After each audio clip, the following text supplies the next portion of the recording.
Our final lesson right here is going to be, we're going to go back to the bodice, okay? So here, let's pretend that we're doing a woven, but we want that woven to be closer to the body. There are two ways that we can get that, okay?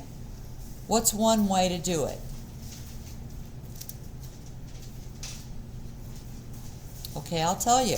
One way to do it would be to add a dart. Exactly. So a dart, if you saw that laid out, that pattern like that, that you would pull that in, so that would bring it in to, that will bring it in to make more of a form-fitting shape.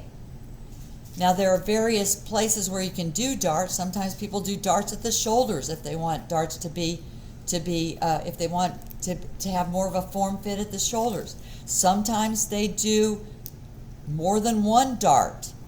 Sometimes they do this. That's up to you. But if you wanted to get a form-fitting woven and you were drawing a technical flat, you would want to make sure that your manufacturer or your seamstress or whatever is going to see those darts and know that they're there for a reason, because otherwise they're going to give you, here you are with your woven shirt and there's no exit, and how are you going to get into this thing? All right?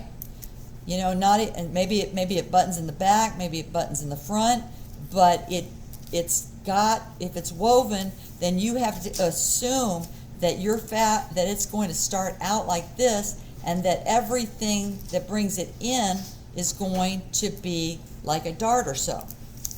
Now there's one more way of doing this, and then I'm going to stop the video, and that is to have a specific type of seam.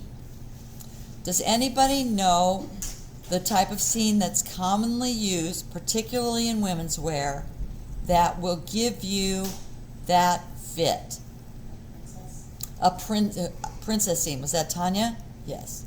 So the thing is that right here on your template, you will see a princess seam. And I just made that princess seam follow along here. And you'll see this seam oftentimes on women's wear.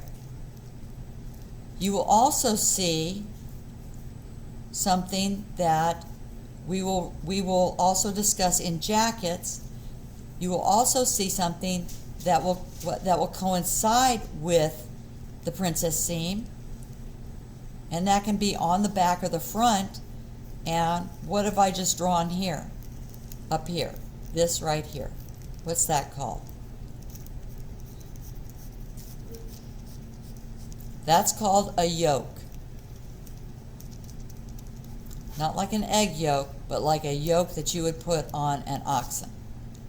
So you might have these princess lines back and forth, and you may have a yoke that coincides with that. Sometimes you'll see a yoke that just goes straight across. We will be covering that type of yoke in jackets.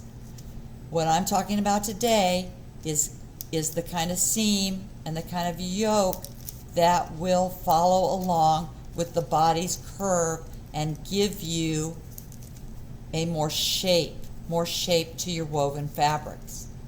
Now oftentimes they'll do this in knitwear too, just to make it even more snug.